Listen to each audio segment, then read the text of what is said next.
வணக்கம். இந்த தொகுப்பில் நாம் நம் வாழ்வில் நடக்கக்கூடிய ஒவ்வொரு விஷயத்துக்குமே நாமே காரணம், அது எப்படி நாமே காந்தமாக இருந்து ஒவ்வொரு செயலுக்கும் காரணமானோம் என்பதை பற்றி இந்த தொகுப்பில் பார்ப்போம். நம் வாழ்க்கையில் நடக்கும் ஒவ்வொன்றுக்கும் நாமே காரணம் என்று சித்தர் பெருமக்களும் கூறியுள்ளார்கள். அது எப்படி என்றால், நம் எண்ணம் சிந்தனை ஆகுகிறது. நம் சிந்தனை நம் நினைப்பது நடப்பதற்கு வழிகளை தேடுகிறது. இது எப்படி என்றால், உண்மையிலே ஒவ்வொரு மனிதனும் காந்தம்தான். எப்படி காந்தம் பல பொருட்கள் சுற்றி இருந்தாலும் இரும்பு துண்டுகளை மட்டும் கவர்ந்து இழுக்கின்றதோ, அதே போல் மனிதனும் தனக்கு தக்க மனிதர்களையும் சூழ்நிலைகளும் தம் வாழ்க்கையில் கவர்ந்து இழுக்கின்றான். உதாரணத்திற்கு, நாம் தினமும் காலையில் எழுந்து விடுமுறை நாட்கள் தவிர்த்து நாம் வேலைக்கு கிளம்பி போவதும், வேலை செய்கின்றோம், அருகில் இருப்பவர்களுடன் பேச்சு தருகின்றோம், பிறகு வீட்டுக்கு வருகின்றோம். வந்த பிறகு சிறிது நேரம் அனைவருடன் பேசுவது, தொலைக்காட்சி பார்ப்பது, தூங்குவது என்று வழக்கமாக இருந்தாலும், உங்கள் மனதில் ஏதோ ஒரு மூலையில் நமக்கு ஒரு கலகலப்பான நண்பர் இருந்தால் மிக நல்லதாக இருக்குமே என்று நினைத்திருந்தீர்கள் என்றால், உங்கள் வாழ்க்கையில் உங்களுக்கு ஒரு நண்பர் கிடைப்பது நிச்சயம். அது உங்கள் அலுவலகத்தில் புதிதாக வந்து சேரலாம், அல்லது உங்கள் உறவினர்கள் மூலமாகவோ அல்லது வேலைக்கு செல்லும் வழியாகவோ எப்படியாவது உங்களுக்கு ஒரு நல்ல கலகலப்பான நண்பர் கிடைப்பார். அதே போல நீங்கள் தவறாக நினைத்திருந்தாலும் அதுவும் நடக்கும். நம் எண்ணம் சிந்தனை வளரும் பொழுது இவ்வாறு எல்லாம் நடக்க ஆரம்பித்து விடும். நீர் நிறைந்திருக்கும் டம்ளரை பாலை நிரப்ப வேண்டும் என்றால் முதலில் நாம் நீரை கொட்ட வேண்டும், பின்புதான் அதில் பால் நிரப்ப முடியும்.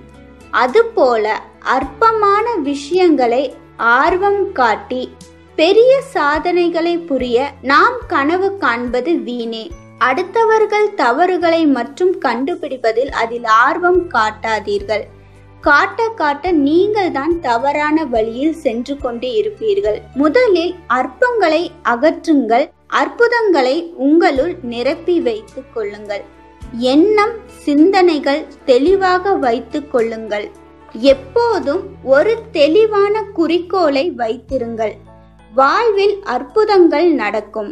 உங்கள் ஆர்வம் உங்களிடம் ஆழமாக இருக்கும் பொழுது நாம் காந்தமாக மாறுகின்றோம். இதற்கு எதுவும் பயிற்சி எல்லாம் தேவையில்லை.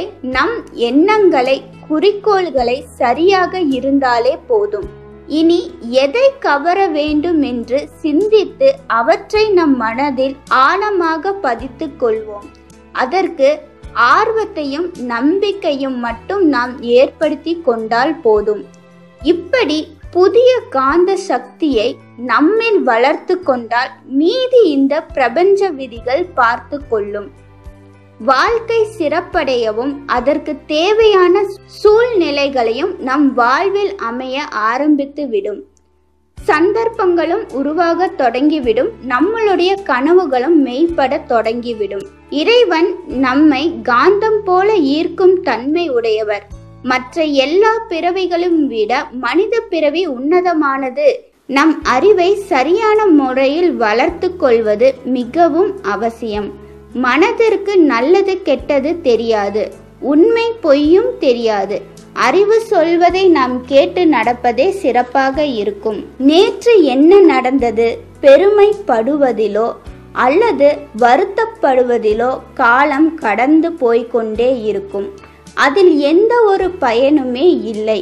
உன் எதிர்கால இயக்குனர் நீயே. சிந்தித்து செயல்படு, சிறந்ததை தேர்ந்தெடு.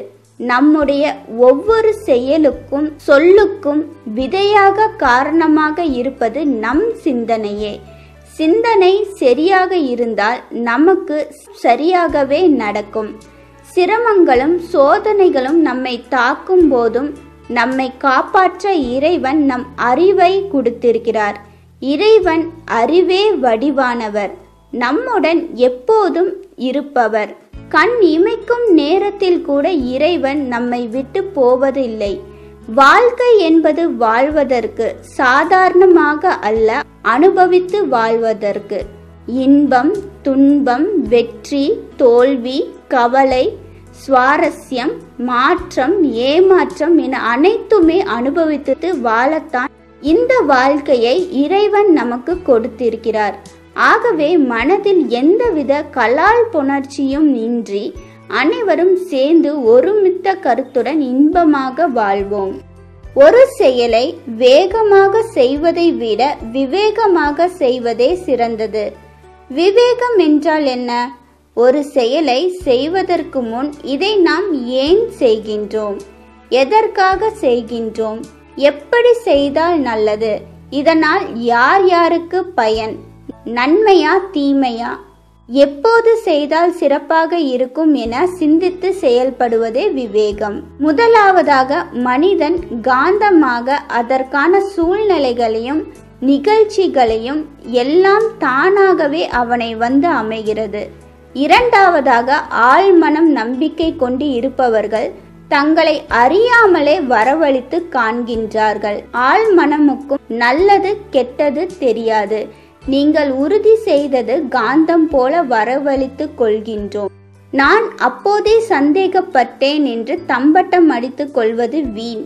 ஏனென்றால் உங்கள் சிந்தனைதான் அப்படி வரவழைத்து கொண்டது. இதற்கு தாங்கள் தான் காரணம் என்று அறிந்து கொள்ளுங்கள். சந்தர்ப்பங்களும் காந்தமாக ஈர்த்து கொள்கிறீர்கள். இப்படி புதிய காந்த சக்தி நல்ல சிந்தனையுடன் உங்களை நிரப்பி வையுங்கள். வாழ்வில் என்றும் எப்போதும் வெற்றியை நிச்சயம். நன்றி.